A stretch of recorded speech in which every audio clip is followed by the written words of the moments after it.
Welcome to our few moments together on the Parsha.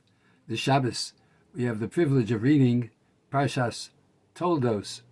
I'm broadcasting to you right now from Rosh Chodesh Kislev, and of course, the first thing we want to do is wish everyone a Chodesh Tov, and that the month of Kislev, which has the beautiful Yom Tov of Hanukkah, should bring about only the very best results for all of Klal Yisrael.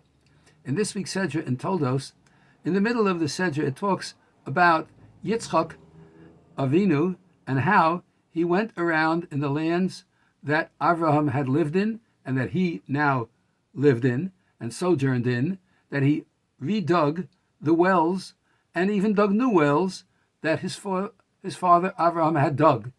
And there's one particular passage in which the servants of Yitzchak go and dig a well, and it happens that they dig the well and there's a quarrel over it. And then they dig another well and there's a quarrel over that one too. And then they dig a third well and there's no quarrel. As the Pasuk says, that Vayachberu Avdei Yitzchak Banocho, this is in Perek Chavav Pasuk Yudtes, the servants of Yitzchak dug in the Nachal, in the Wadi, and they found a Be'er Mayim Chayim, and there was a fight with the shepherds of the local area Gerar, with the shepherds of Yitzchak, and they named the Be'er Esek, because there was a hisasku, there was a quarrel or a striving with him. Then they dug another well, and there was a quarrel on that one too, and they called that well Sitna, hatred. And then they moved, and it says Vayachpor Be'er Acheres, and he dug a third well, and they didn't quarrel over that one, and they called that one Rechovot.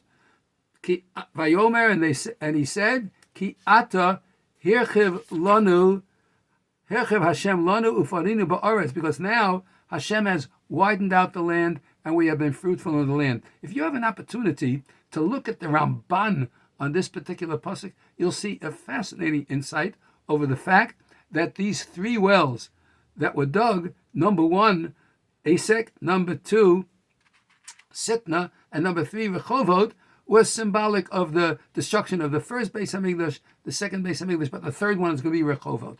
But I'd like to focus on a different word in these three psukim. If you'll take a look, in the first pasuk, in Yud Beis, it says Vayach Peru, and they dug a well, plural.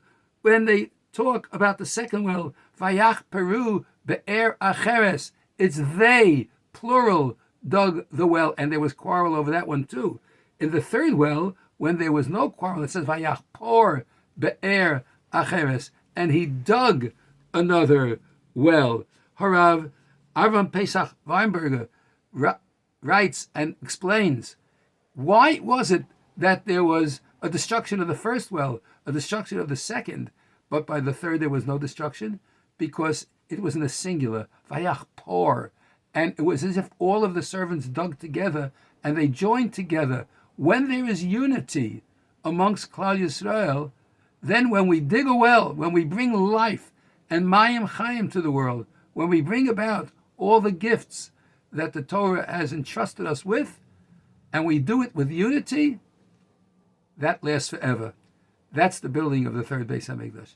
That's the coming of the ultimate result of the Jewish history coming together to bring about the end result of the rulership of the Mashiach Tzidkenu, of our righteous anointed king.